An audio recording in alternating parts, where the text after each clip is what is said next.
Olá, meus amigos, está no ar a 13ª rodada da 4ª temporada do canal Zuquetuga, que fala do futebol português, do futebol brasileiro. Eu, Caco da Mota, estou sempre aqui ao lado do meu amigo João Almeida Moreira e vamos falar, João, tudo bem? Sobre nosso Brasil, Portugal ganhando dos Estados Unidos, Itália fora da Copa pela 3ª vez consecutiva, tem o Brasileirão de volta, muitos assuntos, muitos temas. Tudo bem, João?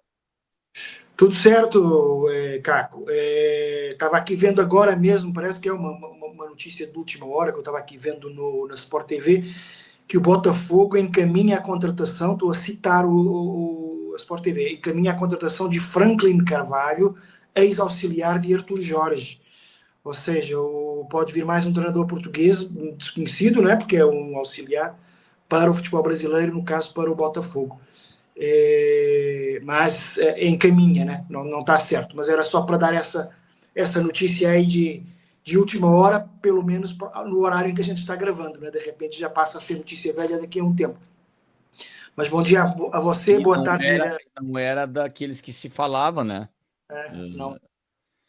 Eu achei estranho, sabe, não falarem embora ele esteja assim, parece fora do mercado, porque quis dar um tempo, até porque ficou muito tenso, é o Marcelo Gajardo, mas acho que não é o perfil do John Textor, né? O John Textor é muito do europeu, né?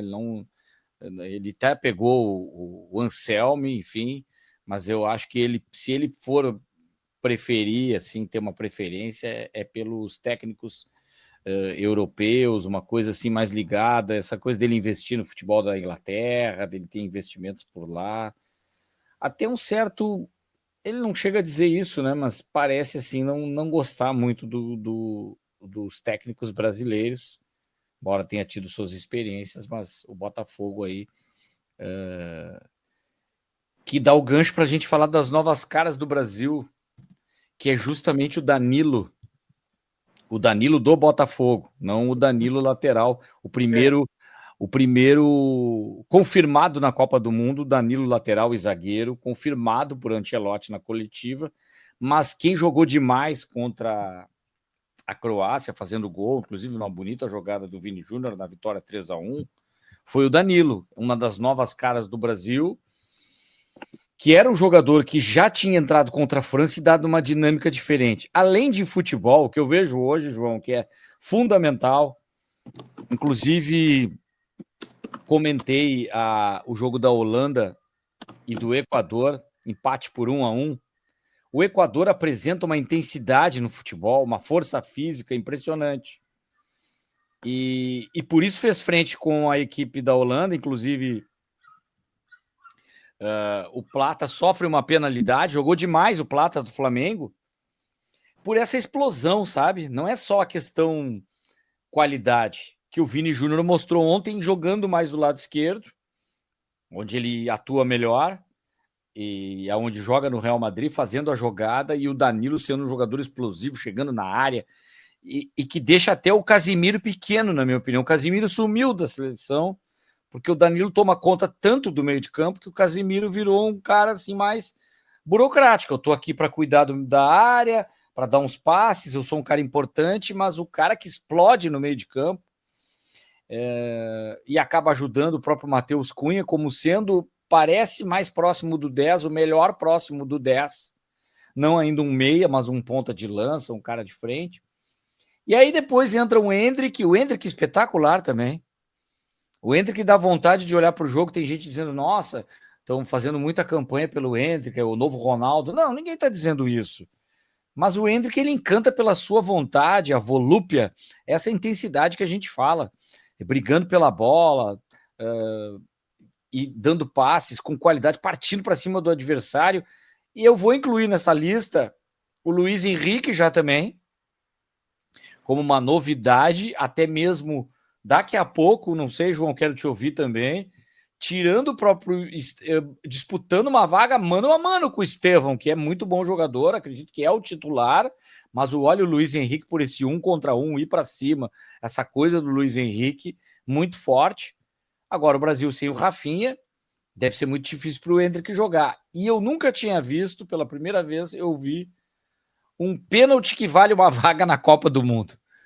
porque foi muito inteligente. Já depois veio a informação de que o pênalti batido pelo Igor Thiago havia sido treinado penalidades. O Igor Thiago deu entrevista, eu ouvi todas as entrevistas na Rádio Gaúcha.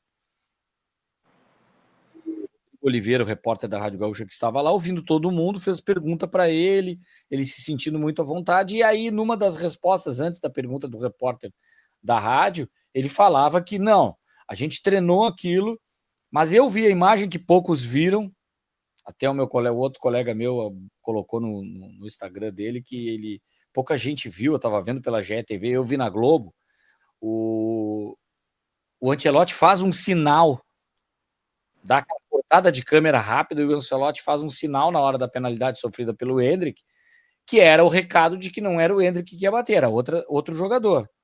E aí se viu que era o Igor Thiago, e o Endrick teve a grandeza de não ficar fazendo boquinha torta, aquela coisa de não incentivar o cara. Houve até uma vaia, porque o Endrick fez a jogada, tem aquela coisa de que merece cobrar, porque sim, às vezes sim, é muito do sentimento do jogo, mas se foi treinado, e o Igor Thiago tem a questão do pênalti, não era uma decisão por pênalti, mas vejam que a gente errou na estratégia dos pênaltis contra a Croácia, quando o Neymar fica por último e nem bate.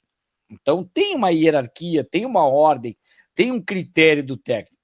E aí o Igor foi lá, olha, eu me coloquei no lugar dele na hora, eu fiquei nervoso, eu digo, cara, esse rapaz, ele é tão religioso, né?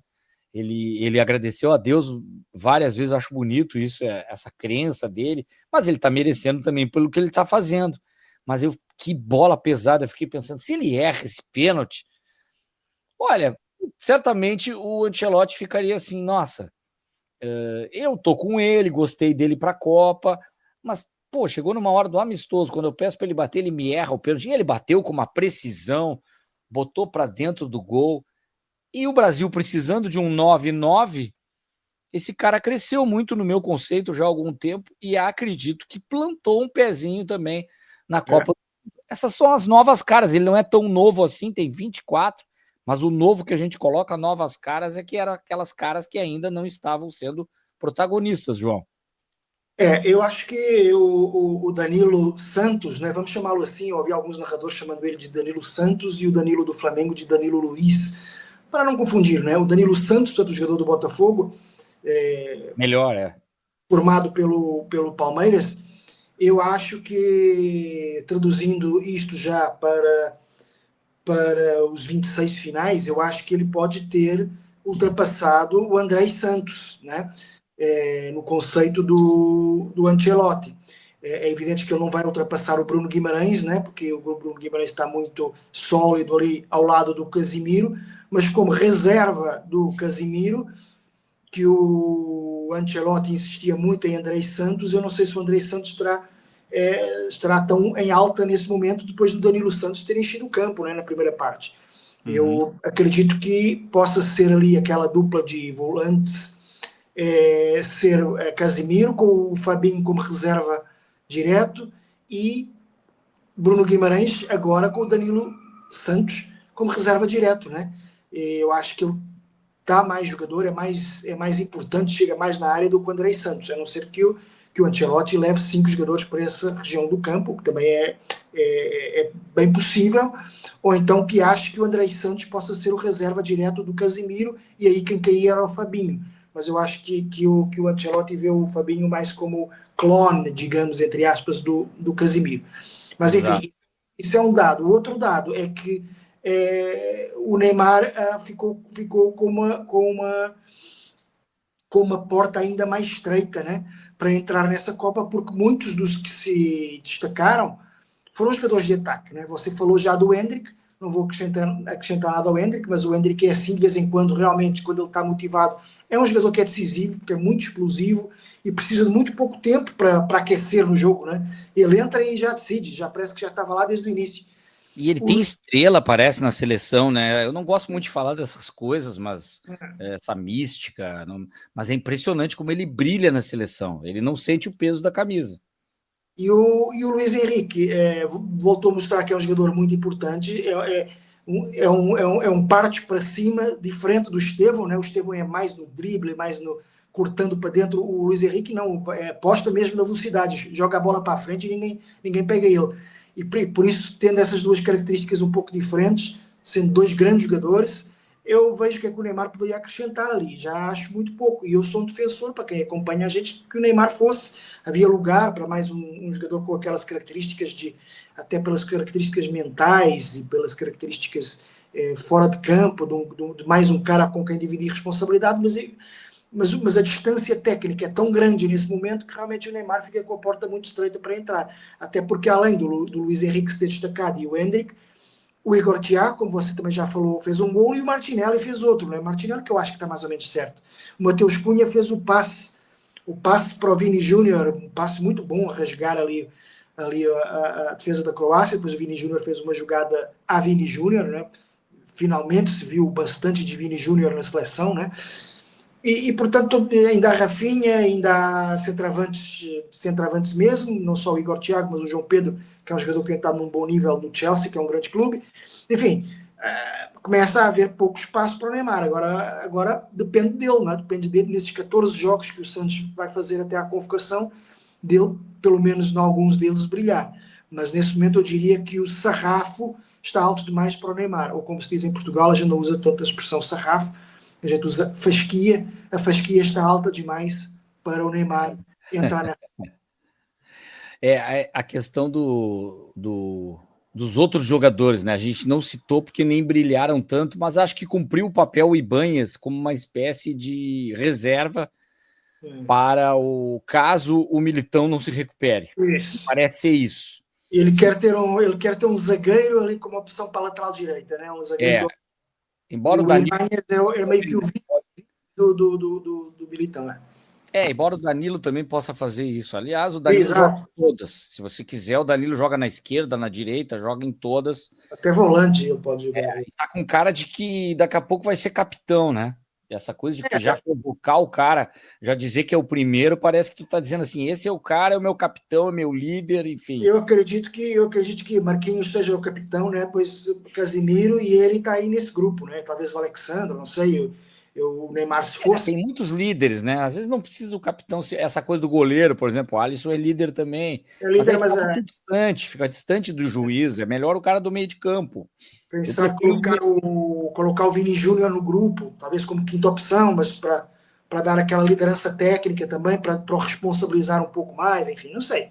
Eu não curto rodízio, não sei se tu gosta de rodízio de capitão. Não, eu gosto disso, eu estou dizendo uma equipe de capitães, o primeiro, o segundo, o terceiro, o quarto, o quinto ali. O Tite fez isso aí, dá uma ideia assim, de que parece que tu não tem coragem de dizer quem é o capitão para não magoar um ou outro.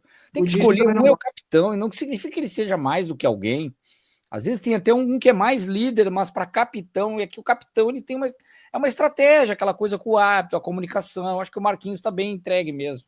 Tem razão, João. Eu estou dizendo uma equipe, assim, uns 3, 4. Sim. Por acaso vai que o Marquinhos se machuca, né? Aí vai ter o Casimiro ali como opção. Aquilo de também na hora não saber para quem o cara olha para o lado, tá? Quem é aí o capitão, né? Não, já está definido.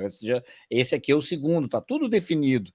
Agora, para não dar discussão, não pode perder tempo com esse tipo de coisa em competição, tem que estar tudo definido.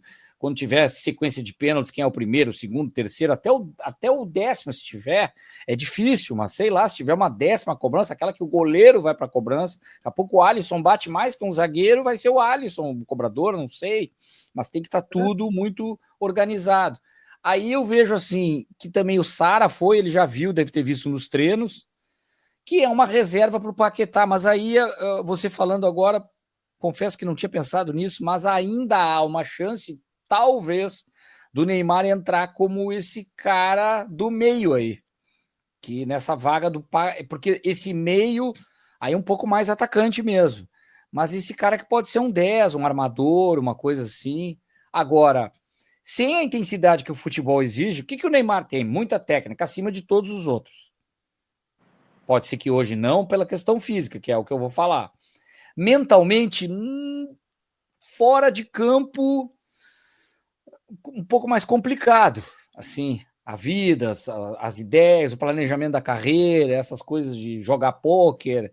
O Neymar não pensa direito.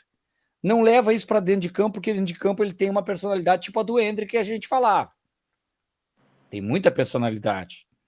Ele se acha e realmente é um cara que tem aquela autoridade de que tem confiança em tudo, para bater pênalti, enfim. E também a questão técnica, e ele tem visão de jogo, ele é muito inteligente. Para a questão tática, ele se entregaria tudo, com a disciplina, enfim, tendo disciplina, acho que ele faria qualquer posição que o Ancelotti dissesse, ele teria condição. O problema é a questão física. E aí o futebol, aquilo que eu falava, intensidade, exige isso. E aí, se você não tem isso, você pode comprometer até mesmo toda uma estratégia de uma perda de bola. Eu estou vendo um pouco disso, não sei se é uma temporada cansada, até uma vírgula aí, um parênteses. O Casemiro eu achei meio, sabe, ponto e vírgula, assim, ele tá meio, não tá tão forte fisicamente, não achei tão intenso, perdendo bola, errando algum passe ali, não vi ele tão forte nesse sentido. E aí o Léo Pereira também parece assim uma reserva técnica de um zagueiro canhoto. Caso algum zagueiro se machuque, ele teria uma possibilidade.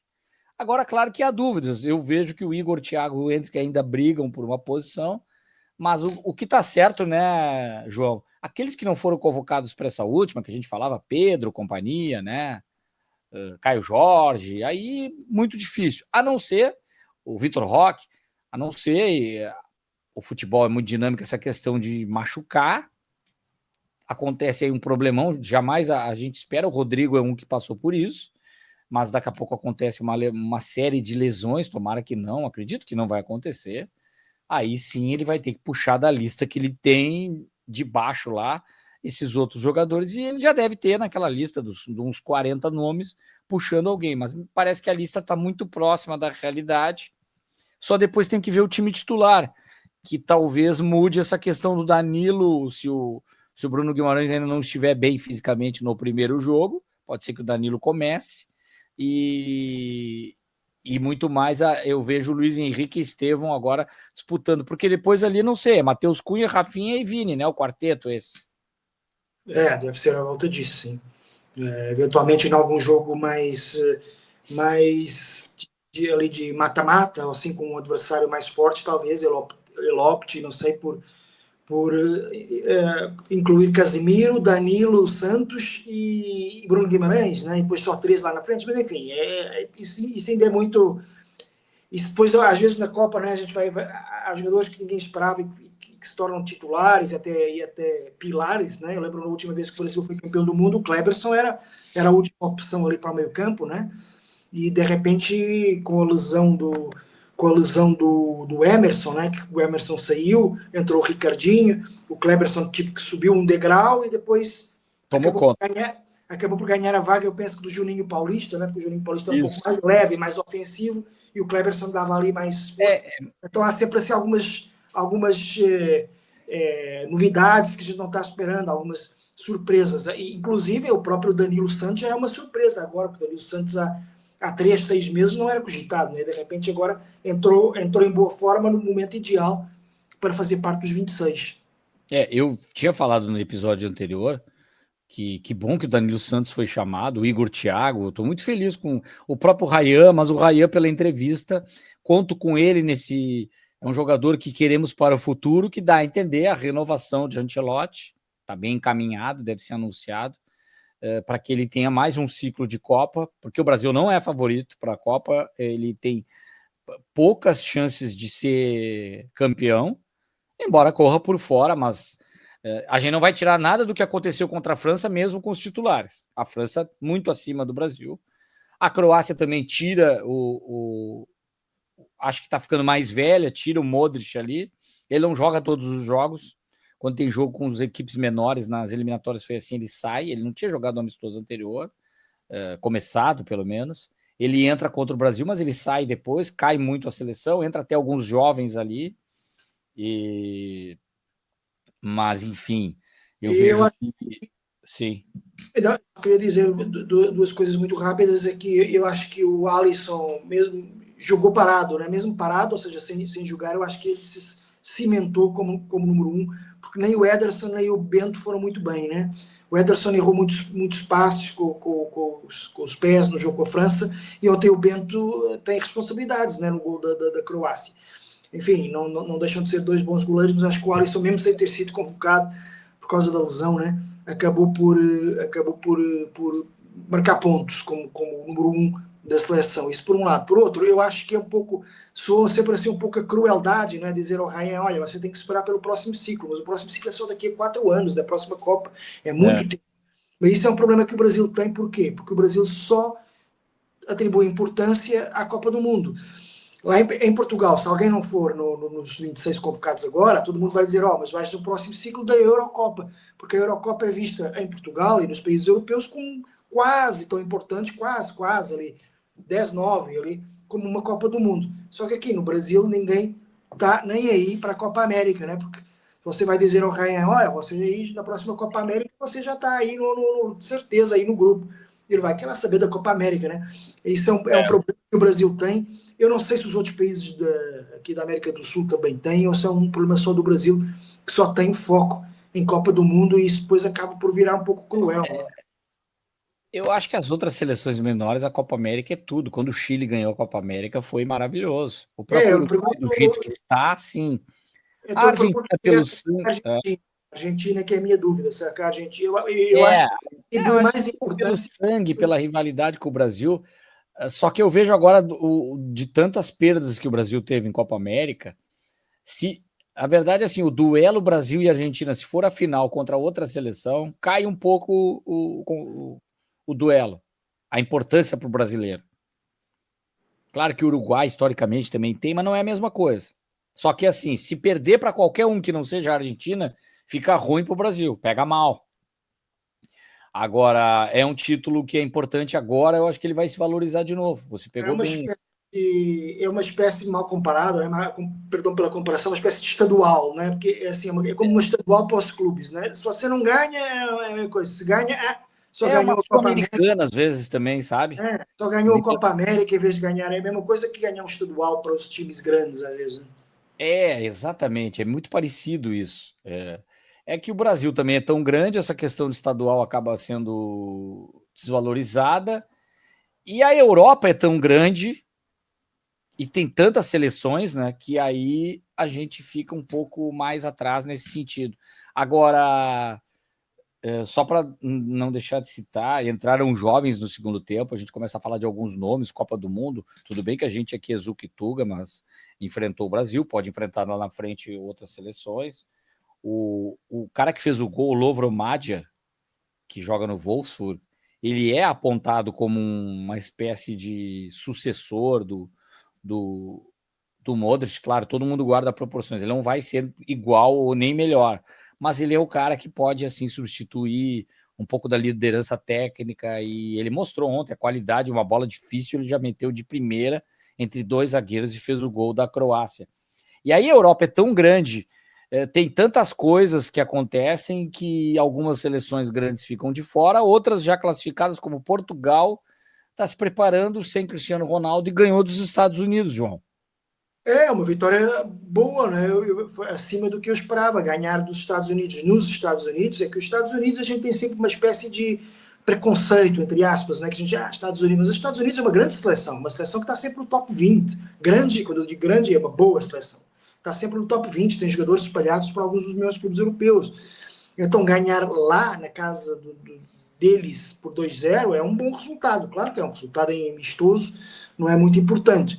Mas é um bom resultado. A exibição não foi muito boa, segundo o Lica, eu não consegui ver o jogo, vi só alguns pedaços, alguns resumos, não consegui ver o jogo na totalidade, porque como moro no Brasil, nem sempre transmitem os jogos de Portugal. E portanto, eu acho que foi um bom resultado, mas foi um jogo um pouco morno, com muitas alterações, etc. Acho que só o Bruno Fernandes, dos jogadores de linha, ficou os 90 minutos em campo, etc. Houve boas indicações de alguns jogadores mais desconhecidos, que estão a lutar ali pelo lugar nos 26, mais ou menos parecido com o que se passa aqui no Brasil, né? Que é tipo o Ricardo Horta, que é um jogador do Braga, o Samu Costa, que é um jogador do Mallorca e que é muito pouco conhecido em Portugal. Ou seja, acontece assim situações meio que semelhantes aqui com o que se passa no Brasil, que há jogadores que saem muito novos também de Portugal e ninguém os conhece, e eles depois se destacam em clubes estrangeiros, e esses jogadores deram boas indicações, enfim. Acho que ainda há ali uma lista, obviamente não tem os 100 ou 200 jogadores de qualidades que o Ancelotti tem para escolher, mas acho que o Martínez tem ali uns 40, 50 nomes ainda para lhe dar dor de cabeça positiva, né? Entretanto, ainda sobre Portugal, mais dois dados que eu queria trazer aqui. Já se sabe quem é o quarto membro do grupo, né, com quem Portugal vai jogar. Já se sabia que era o Uzbequistão e Colômbia, e o quarto é o Congo, que ganhou sem surpresa. A surpresa foi a dificuldade que teve, né? Só ganhou na prorrogação a Jamaica, mas eu achava que o Congo, sendo uma equipe com muito jogador africano já espalhado pelo campeonato inglês, pelo campeonato francês, iria ganhar com alguma facilidade a Jamaica, e não, foi só na prorrogação. É ele o quarto país a fazer parte do grupo de Portugal, ao lado de, repito, Colômbia, que é talvez o principal destaque ao lado de Portugal, e o Uzbequistão, que é estreia, né? Vamos ver o que é que dá.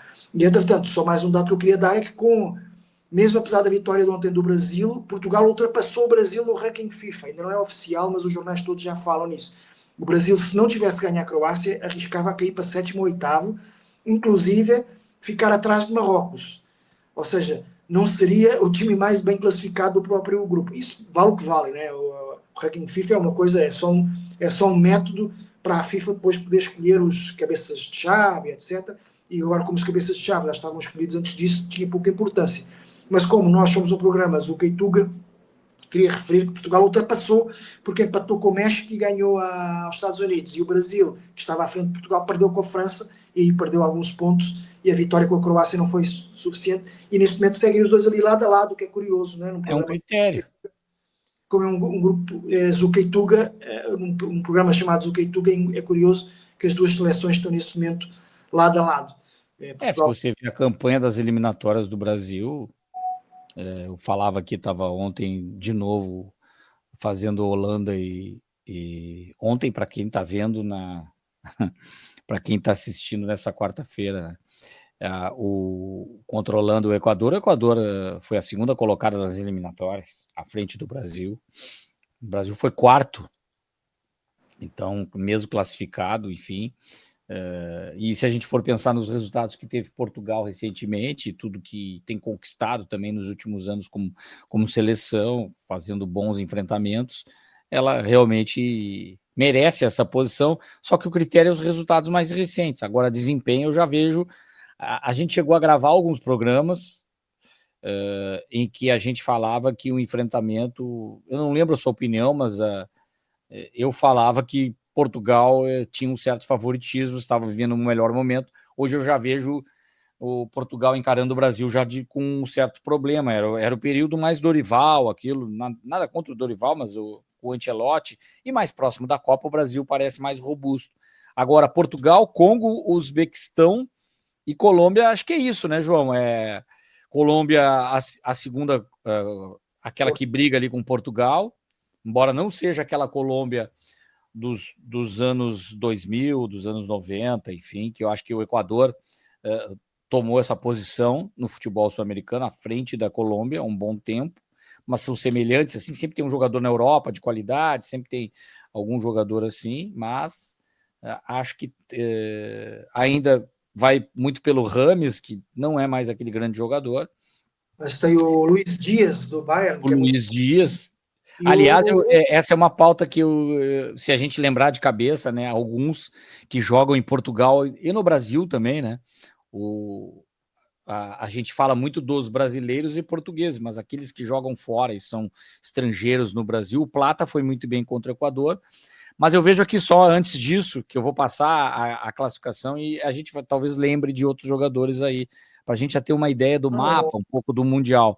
Os Uzbequistão. Desculpa, não, é que na Colômbia você tem o Arias, né? E grande jogador aqui do futebol brasileiro, e o Luís Soares, o artilheiro do Sporting lá em Portugal. Ou seja, a Colômbia é uma seleção que nos diz bastante, né? O Inter que nem jogaram, né? O Borré e o Carboneiro. São dois atacantes do Inter que nem entraram. Mas, enfim. O que eu ia falar é o Uzbequistão. É uma seleção, eu fiz alguns jogos nas eliminatórias, ela faz uma marcação muito forte, chata, sabe? Isso vai ser muito uma tônica da Copa. Aliás, todas as seleções estão com isso um pouco. O próprio Brasil, quando desce, Matheus Cunha fazia uma recomposição, eu vi o Ryan sendo quase um lateral direito, e aí o lateral vira zagueiro, e você. Por isso que tem essa coisa do zagueiro ser lateral também, e o esquerdo também sabia ser meio que lateral. O Alexandre, até que a gente não falou, mas bom de marcação um pouco. Não é bom, tem características de marcação, eu contesto um pouco ele bom de marcação. Mas aí eles fazem aquela linha de 5, sabe? Colocam 4 na frente, só fica um atacante, e é difícil passar por essa marcação. Mas, João, vamos lá então aqui, ó, pelos grupos, começando pelo A, México, anfitrião, África do Sul, Coreia, Tchequia, que passou pela Dinamarca. Uma surpresa, a Dinamarca, mas o jogo foi em casa, né? Mas foi um pouco surpreendente. A Dinamarca supostamente tinha uma equipe mais forte. Ela já tinha vacilado para cair para a repescagem, né? Tomando um gol no final. Se eu não me engano, é da Irlanda ou da Escócia, agora não recordo. E aí ela ficou fora da É, Escócia. mas é um grupo um pouco, aqui alguns grupos um pouco abaixo da média do que costuma acontecer no Mundial, né? O que é óbvio porque há 48 seleções desta vez. E porque esse grupo, por exemplo, México e Coreia do Sul são duas seleções que já são históricas em Copas do Mundo. A Coreia do Sul já é a 11ª seguida, e o México também é um grupo que é um país, uma seleção histórica, mas não estão em grandes fases. E a África do Sul menos ainda, né? E tem só participações episódicas. E a própria Tchequia também não tem um grande elenco, ou seja, é um grupo onde podem passar 2 ou até 3 seleções, né? Porque em alguns grupos vão passar 3 seleções e nenhuma delas parece ser assim muito importante. E isso é um pouco o que acontece também no grupo B, já passando, depois você pode comentar os dois se quiser. Canadá, Canadá, sim. a Bósnia, o Catar e a Suíça, né? A Suíça tem uma boa seleção, é sempre também há um certo preconceito, a gente vê a Suíça, como a Suíça não tem um grande histórico de grandes resultados, é evidente que a gente coloca sempre numa terceira linha, mas a verdade é que a Suíça é uma seleção difícil, né? O próprio Brasil já enfrentou a Suíça nas últimas Copas e não é fácil de ganhá-la. Bom, Não. mas de qualquer forma é um grupo um pouco frágil, se bem que eu gostei do Canadá na última Copa, acabou por não passar a fase de grupos, mas tinha alguns jogadores de qualidade, tem alguns jogadores de qualidade aí espalhados. Enfim, são grupos um pouquinho abaixo da média, né? Do que a gente está acostumado numa Copa do Mundo. O que eu ia falar do grupo A ali, apenas está digitando um detalhe aqui de uma informação, mas voltando aqui à tabelinha, o protagonista talvez do grupo A é o Son, que é o jogador da Coreia. Se você olha assim, quem é o grande nome, e aí o México joga em casa também. Já está jogando, o Son já está nos Estados Unidos, né? Já está um pouco na fase também, meio de aclimatizado, enfim, é um baita jogador, né? Ele é muito bom jogador. E o México joga em casa, né? A torcida mexicana nessa fase aí vai ter muita força. Eu vejo a África do Sul fora, estou vendo fora já. Coreia, a Tchequia também podendo buscar ali, e o México, esses 3 aí por 2 vagas é onde vai ficar mais ou menos. Esse aqui é mais equilibrado mesmo, o grupo B mais complicado, mas o Canadá é fraco. Eu sei que também tem a questão de torcida, enfim, mas eu não vejo o Canadá com força, posso estar bem enganado. A Bósnia depois, já vamos passar daqui a pouco, a gente antes de passar tudo primeiro, a questão da Itália, que fica pela 3ª vez fora da Copa. O Catar tem feito um trabalho de renovação, desde a Copa que sediou, tem feito um trabalho. Eu vejo aqui Bósnia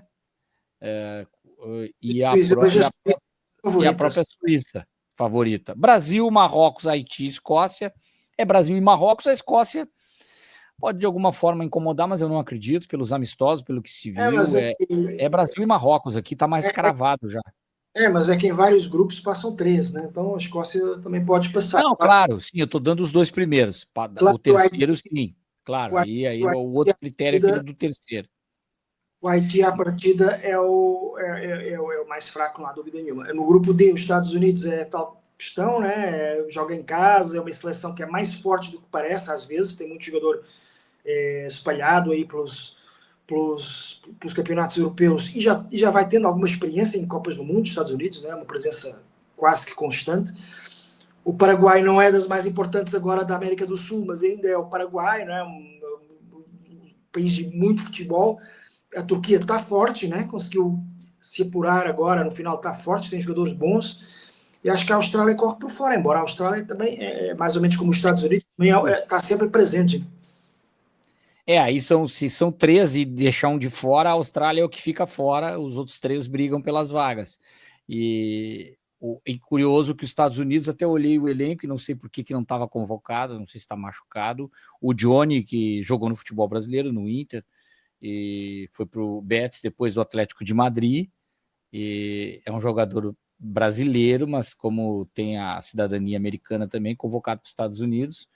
E o Paraguai deve ter o Maurício, que é o jogador do Palmeiras, também ex-internacional, que tem a cidadania paraguaia também, essa curiosidade. E aí na Turquia tem o Aktürkoğlu, que fez o gol da classificação, né? Uhum. Que jogou no Benfica.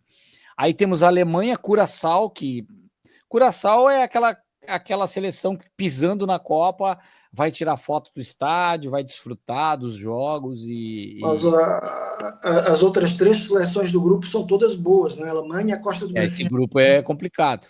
é uma seleção sempre sólida, a Costa do Marfim, uma das melhores seleções africanas, e o Equador é, como você já referiu, inclusive, neste programa, né? É talvez a terceira força hoje em dia da América do Sul. Então, se colocarmos Argentina e Brasil, obviamente, em outro patamar. E, portanto, vai ser um grupo muito interessante, Alemanha, Costa do Marfim, Equador e Curaçao a fazer, em princípio, a figura de figurante, né? A tentar perder por poucos, mais ou menos como aconteceu com o Tahiti, né? Lembra no Tahiti aí numa Copa de Confederações, etc. É Tentar perder por verdade. pouco. É aquela Copa assim que daqui a pouco alguém tomar muito gol, de repente mesmo ganhando, é muito candidata daqui a pouco perder todos os jogos.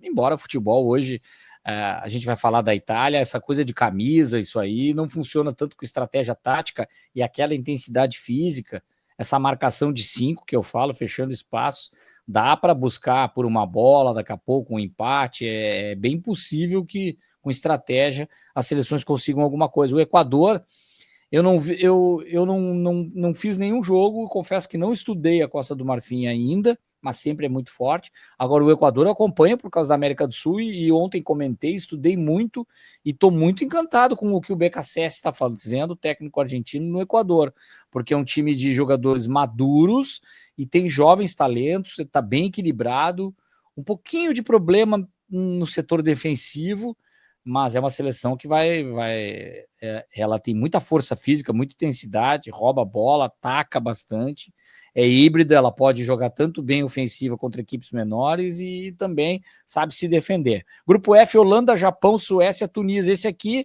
eu acho que é aquilo, a gente sempre diz um grupo da morte, porque a Tunísia não é tão fraca como se fala em termos de tradição, geralmente tem grande torcida onde vai, tunisianos gostam de assistir e tem. A Suécia do Gyökeres, que aí a gente tem essa relação com o Sporting, hoje, claro, no Arsenal, mas muito tempo no Sporting, tirando o Lewandowski da Copa, né? E o Japão acaba de ganhar da Inglaterra em Wembley, é uma equipe muito arrumada já, faz sempre bons resultados, falta um pouquinho de experiência às vezes, mas é preciso ter muita atenção a esse Japão. É evidente que numa Copa com 48 seleções, grupo da morte, assim, quem já viu às vezes grupos, né, que tinha tipo 3 campeões do mundo lá, etc. Isso é mais um grupo de resfriado, é um resfriado, não chega à morte, né? Mas, mesmo assim, é talvez o mais forte, concordo com você, talvez o mais forte da Copa, assim, a partida.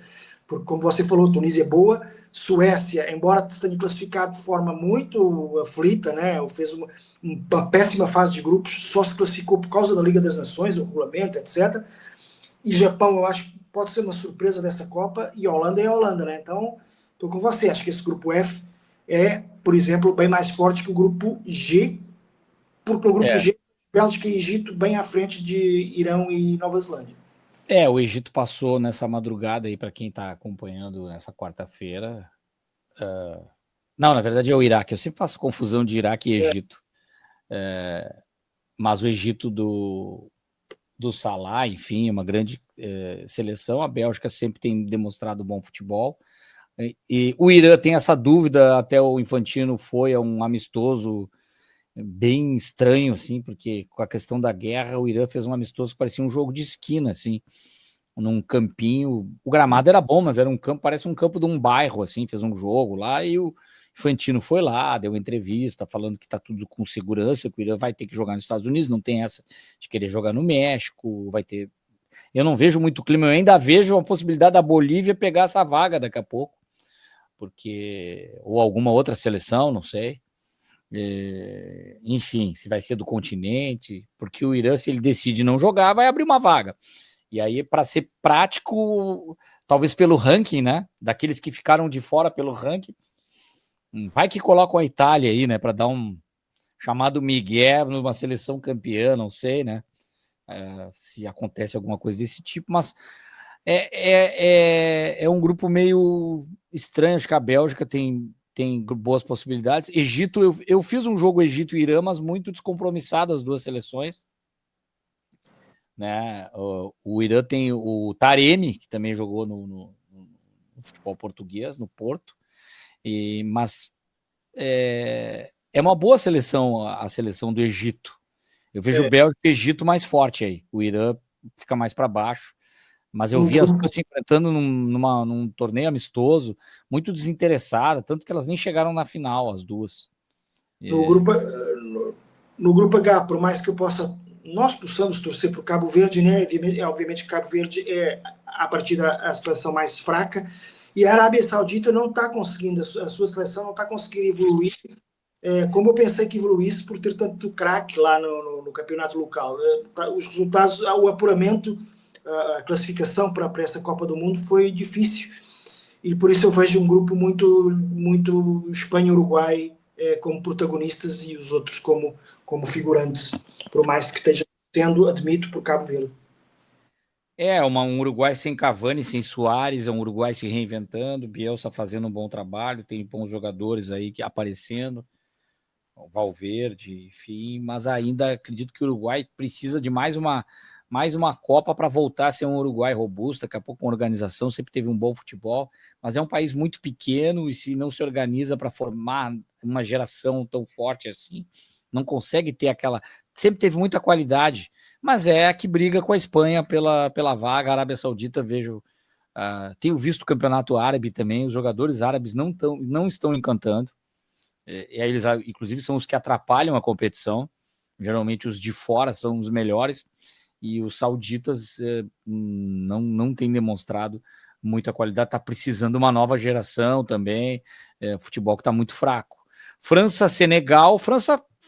A Espanha a gente nem falou, né? A Espanha favorita, é uma das favoritas ao título, a França também. E no último grupo a gente vai falar do terceiro favorito. Para mim, os três favoritos estão aí.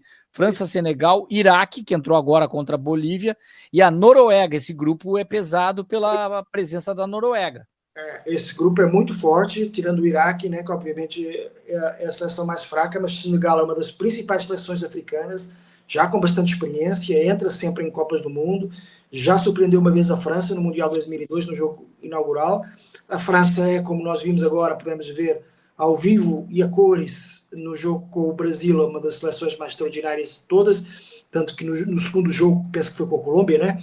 O segundo jogo que a França fez agora nesta data FIFA, mudou todo o 11, mesmo assim era um 11 extraordinário. Enfim, é realmente tem soluções para todos os lados. E a Noruega está a atravessar uma daquelas gerações, né? Como se falava da Bélgica, países que não são tão tradicionais, mas que de vez em quando têm gerações, e a Noruega é uma geração em torno do Haaland, mas que não é só o Haaland, né? Tem mais o jogador do Manchester City, mais um outro que é o Bob, eu acho, nosso cara Bob, e tem o capitão Odegaard, capitão do Scheidrup está jogando bem. Exato, ou seja, é uma boa seleção, uma seleção que pode surpreender, enfim, surpreender já nem diria surpreender, porque tem muitos olhares. O Haaland pode fazer muita diferença numa Copa, jogo fechado, decisivo, enfim. Até em mata-mata, a Noruega ela é bem organizada também. Eu acompanhei todo o jogo contra a Holanda, mesmo sem o Haaland. E olha, é um timaço, o time da Noruega. Ele troca passes com muita qualidade, mas a Holanda, quando quis, eu pensei assim: tu pega a França, coloca a França no lugar da Holanda. A Holanda, quando deu uma organizada, claro, estava sem o Haaland, sem o Haaland, a Noruega perde muito. E aí a Holanda virou o jogo com uma certa facilidade, mas é aquilo também, troca muito jogador, segundo tempo, tem 8 substituições nos amistosos, mas eu vejo a Noruega muito forte, só que um problema aí para elas todas é o Senegal aí no meio, o Iraque, infelizmente, nossa, o Iraque classificou contra a Bolívia, sofrendo o empate, depois fez um gol no final, a Bolívia atacou até o final, Eu vi o jogo teve também. bola, passou perto da trave. Nossa, a Bolívia acho que teve umas 15 chances de gol, assim, pelo menos perto do gol, e não conseguiu marcar o gol. Era para ter ido para uma prorrogação, enfim, e não aconteceu. O Iraque teve, assim, foi um contra-ataque, o Iraque fez um segundo gol e aí meio que matou mentalmente a Bolívia. Mas a Bolívia, acredito que era mais time até que o Iraque, coisas de mata-mata. O mental do Iraque foi mais forte, acabou matando.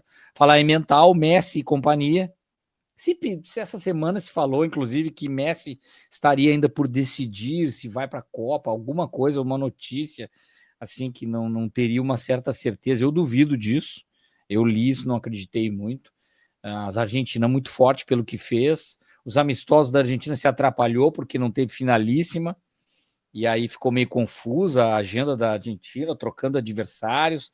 E aí acho que cumpriu tabela contra os adversários fracos, mas é muito forte na Copa. A Argélia não vejo com tanta força assim. A Áustria, a Jordânia é uma grande surpresa. É um bom time, não é um mau time, mas a Argentina se deu bem nesse grupo aí, hein? Tá? E às vezes ela costuma se atrapalhar, principalmente em jogos de estreia, né? Depois A Áustria, ela cresce na competição. Vamos ver.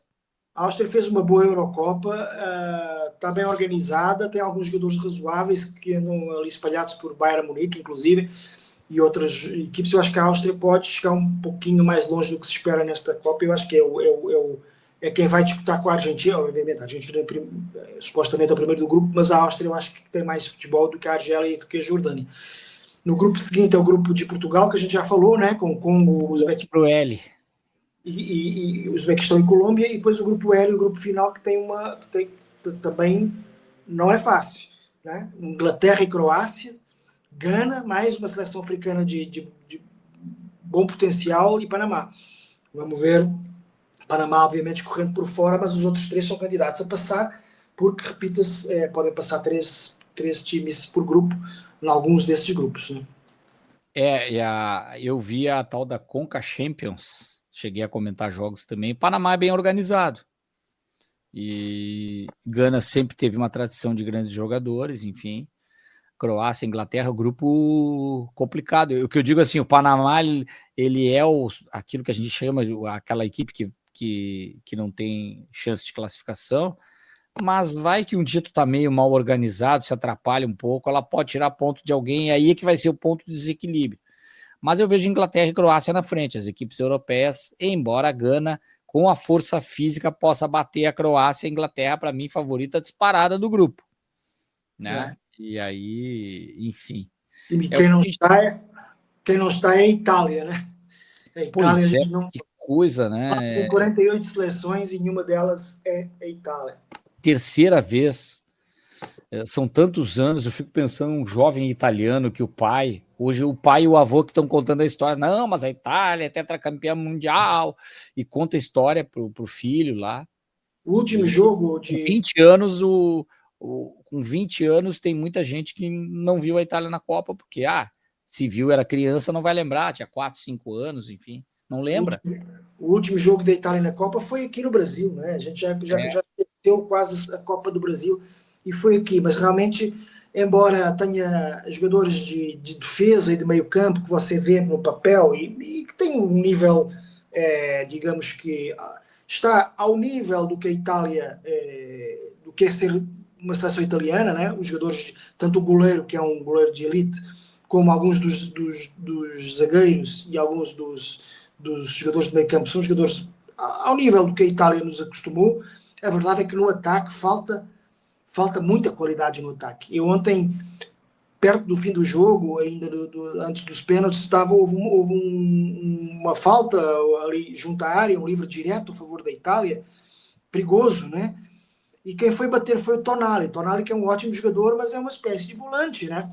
É um ótimo jogador. Eu Para mim, é o pensei, melhor jogador da Itália, o Tonali, exato, hoje. mas eu pensei assim, isto há uns 10 anos, ou talvez um pouquinho mais, quem estaria ali de volta para bater o livre seria o Totti, todos se acotovelando, o Totti, o Del Piero e o Pirlo, né? Teriam ali todos, ó, quem bate sou eu, não sou eu. Ali sobrou para o Tonali e ninguém contestou, ficou só ele para bater, ou seja, há uma falta gritante de jogadores de talento no ataque. E realmente a Itália tem que refletir bastante o que é que se passa, porque não está produzindo craques, né? E a Itália sempre É teve o Donnarumma e o Tonali, o resto é tudo comum, na minha opinião. tudo mais ou menos comum. O Barella é um E bom aí, meio campo.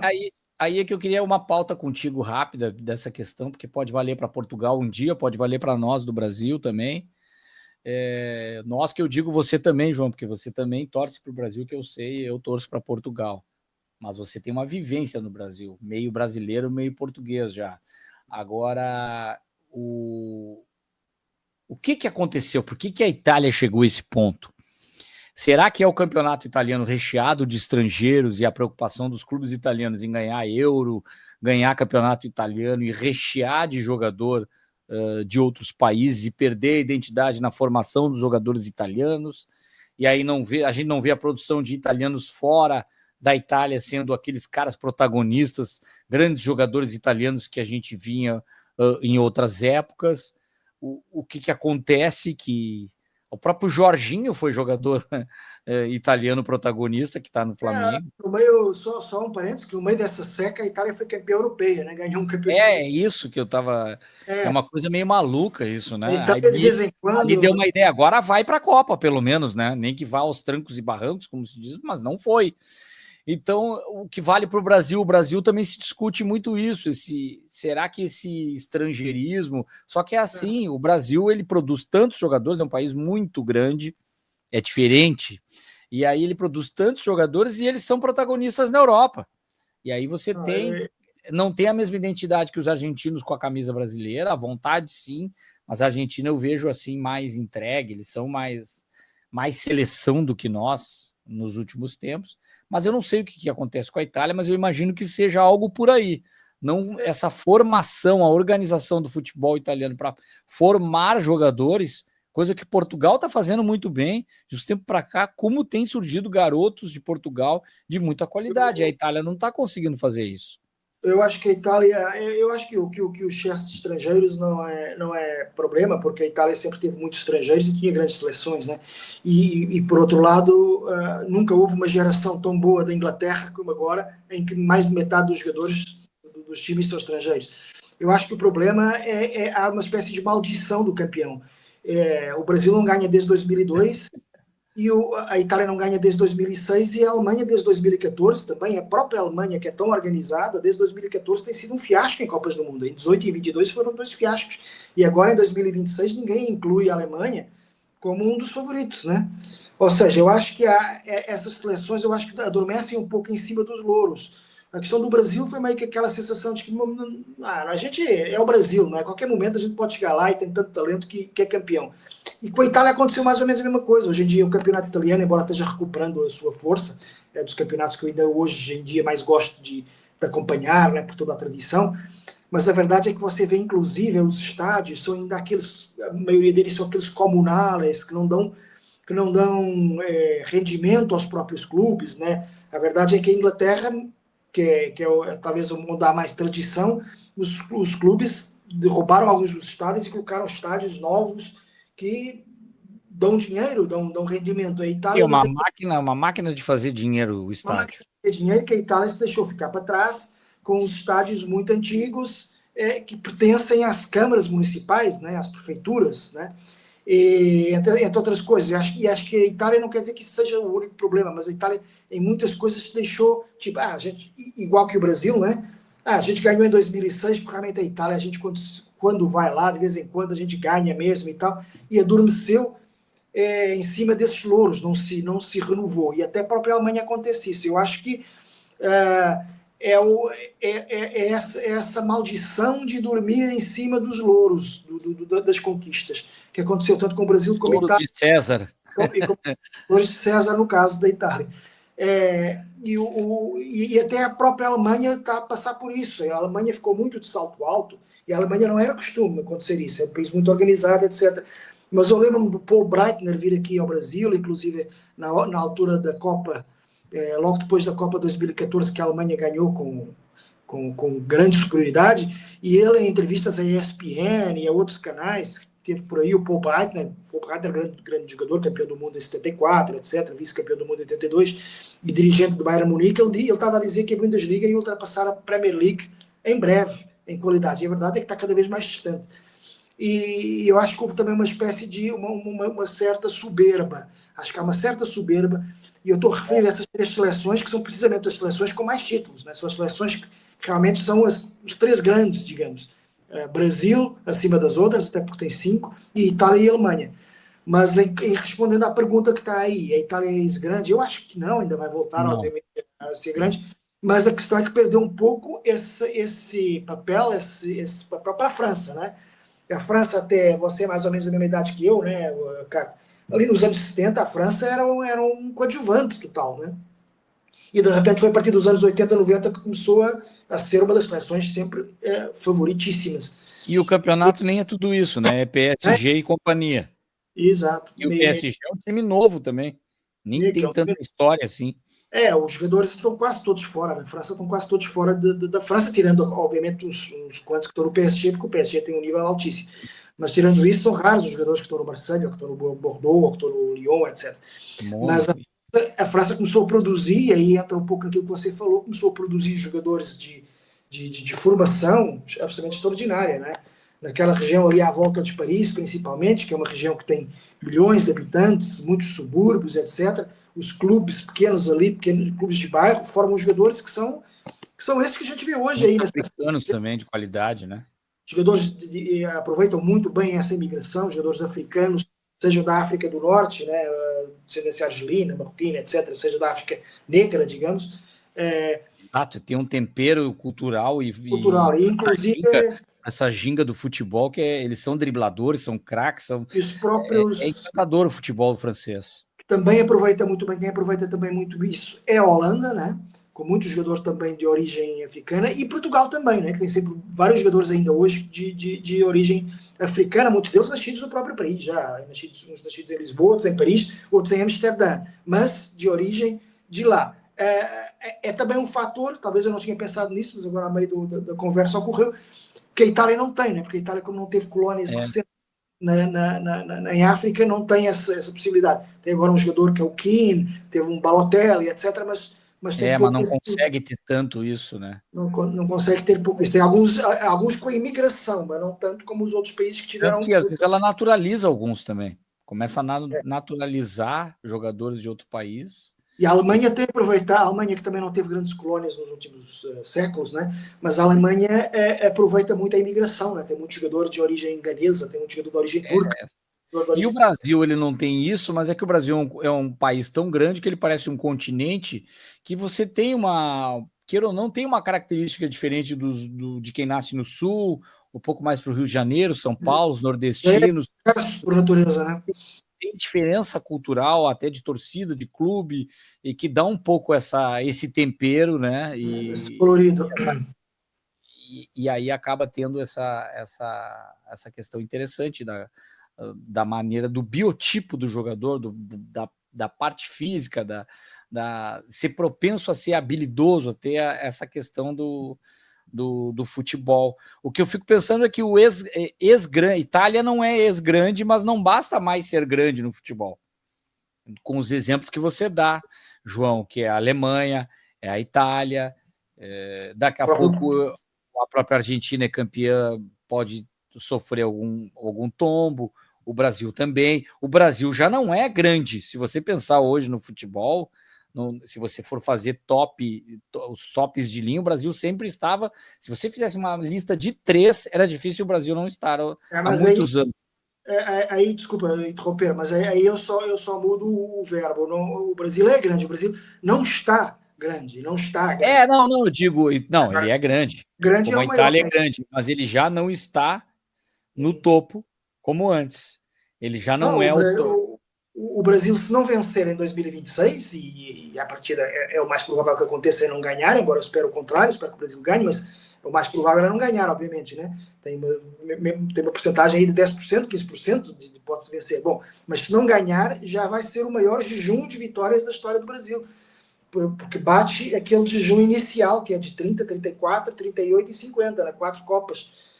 Ficará o maior jejum de sempre do Brasil, né? Ou seja, é sinal de alguma coisa. É sinal também, e é isso que o Brasil, a Alemanha, a Itália, todas essas grandes nações do futebol têm que entender, que o futebol está muito equilibrado, está muito mais equilibrado, né? Antigamente o Brasil chegava a ganhar de 6-0, 7-0, a própria Alemanha. Agora é muito raro ver esse tipo de resultados. Talvez haja com o Curaçao, né? Mas é muito difícil. Hoje em dia, com difícil. qualquer equipe africana ou asiática, é um jogo Essa equilibrado. Copa, com tantas seleções, acredito que pode ter umas goleadas aí meio fortes, mas aí é totalmente fora dessa questão. Como vale no Brasileirão também. O Mirassol, o ano passado, foi uma equipe, não é camisa, não tem camisa, tá na Libertadores e é diferente. Não basta ter camisa para ganhar, tem que ter organização, tem que ter gestão de futebol, com finanças, enfim. Aí temos, eu coloquei aqui, que você tinha sugerido também, com duelo de portugueses, que é justamente o jogo do Palmeiras e Grêmio. Como a gente vai se concentrar um pouquinho mais nesse, só passar a rodada Internacional em São Paulo, o reencontro do Roger Machado com o Internacional, Botafogo e Mirassol, falando do Mirassol, aí tá Bahia e Atlético Paranaense, que o Atlético até goleou o Botafogo no meio dessas amistosas, um jogo atrasado da rodada 5, 4-1 para o Atlético Paranaense, afundando o Botafogo no resultado. Cruzeiro e Vitória, Coritiba e Vasco, Fluminense e Corinthians, bom jogo. Santos e Remo, certamente Neymar voltando a jogar aí, e todos os olhos para o Neymar. Chapecoense Atlético Mineiro, Bragantino e Flamengo, Palmeiras e Grêmio. Palmeiras podendo ter muitos desfalques, porque tem muitos jogadores entregues à seleção, que não é tanto problema para o Grêmio, mas que não joga em casa. Só que o Palmeiras é aquilo como o Flamengo, né, João?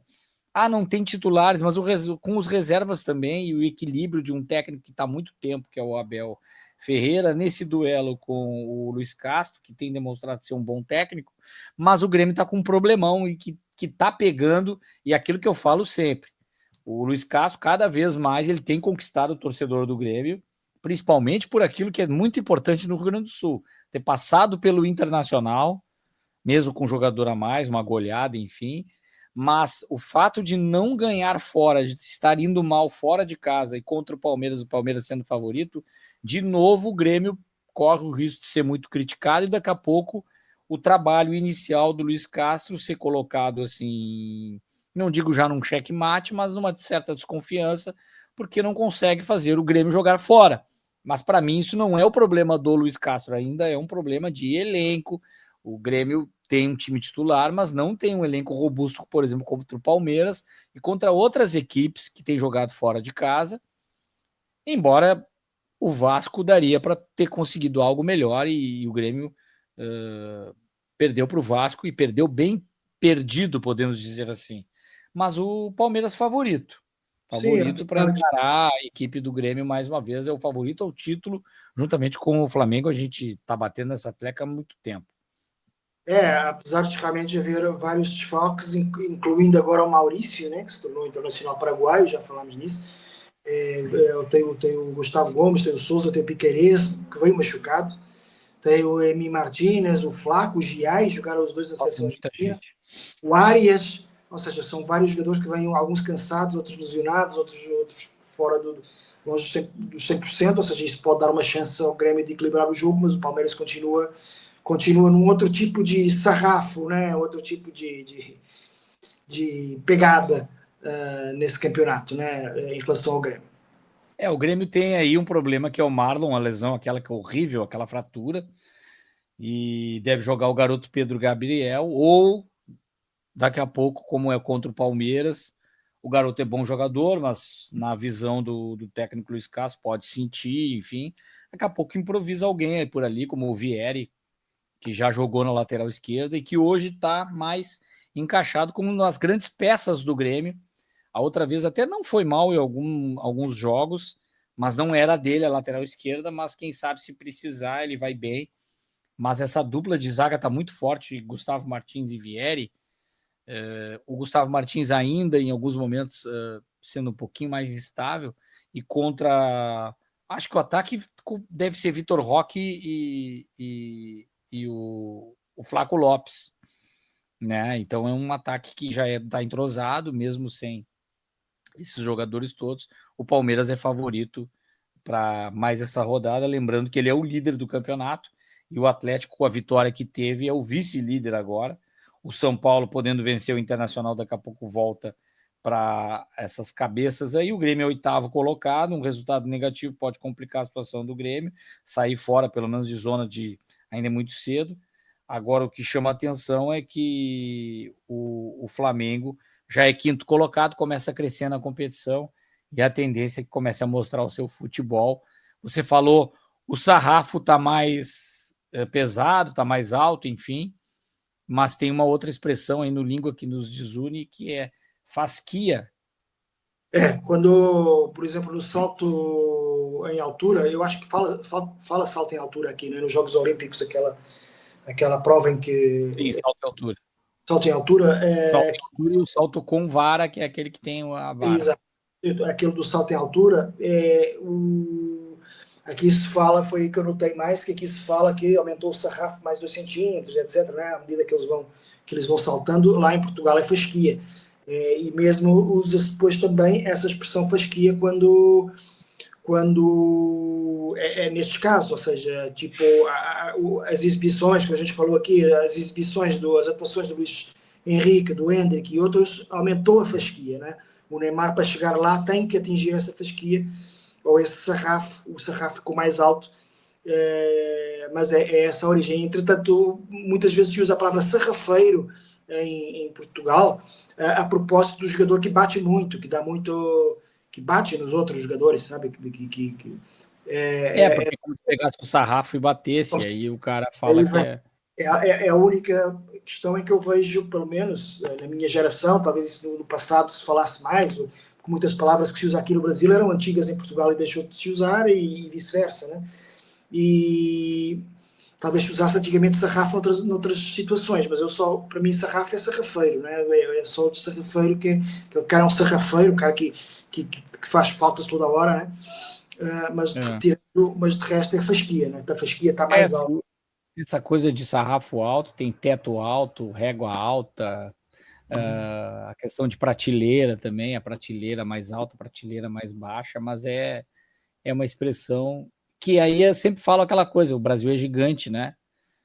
Se usa menos no Rio Grande do Sul essa questão de sarrafo, até não sei qual é a outra palavra, mas ela não é tão utilizada, essa expressão aí sabe? Talvez uma gíria mais... aí a coisa tá mais complicada, aí é mais pesado, mas essa coisa do sarrafo quase não se usa, pelo menos eu, né? Daqui a pouco é uma coisa minha, não é uma coisa do Sul, mas eu não vejo essa palavra tão utilizada no linguajar, principalmente do gaúcho, né? Sarrafo. Numa rápida busca aqui, pode ser que sarrafo venha do árabe, sharafa, que quer dizer tábua, e é uma das hipóteses, e portanto se vem do árabe, vem obviamente de Portugal, né, porque teve muita colonização árabe. E o fasquia, que virá do latim, e que é aquilo que é utilizado ainda hoje no italiano, que é faixa, que é, portanto, uma faixa, uma tira, né? Portanto, é mais uma faixa para cima. Enfim, sim, são mais ou menos sinónimos por causa disso, se bem que sarrafo venha mais de pedaço de madeira, né? É mais fácil de entender, né? Pelo menos na minha cabeça, não sei se no Portugal é o fasquia, tanto que quando você colocou, eu quase coloquei um acento ali, na minha vem fasquia. A origem é do latim faixa, de fato. Né? mas em Português perdeu a situação, ficou fasquia. E é isso, espero que tenhamos aumentado a fasquia, né, para o próximo programa e que seja tão interessante como esse, agora já mais com jogos de clubes e menos jogos de seleções. Agora dá uma acelerada, foram amistosos, mas muitas coisas interessantes, definidas aí todas as seleções, as listas, os técnicos vão pensar para a Copa do Mundo, acho que dá um tempo para isso agora, vem aí o Campeonato Português também, eu sexta-feira comento, fazia tempo que eu não comentava um jogo que não tem um dos grandes, né? Vitória e Tondela, é o jogo que eu comento na ESPN, interessante voltar a comentar um jogo do Campeonato Português que não tem a Porto, às vezes o Braga, mas não tem Porto, não tem Benfica, nem Sport. O Porto, que será o campeão, a gente já falou disso, está muito bem encaminhado. João, um abraço e até a próxima rodada da 4ª temporada do Zuc e Tuga. Um abraço a todos, se inscrevam no canal e a gente estará por aqui semana que vem também. Combinado? Combinado, um abraço a todos.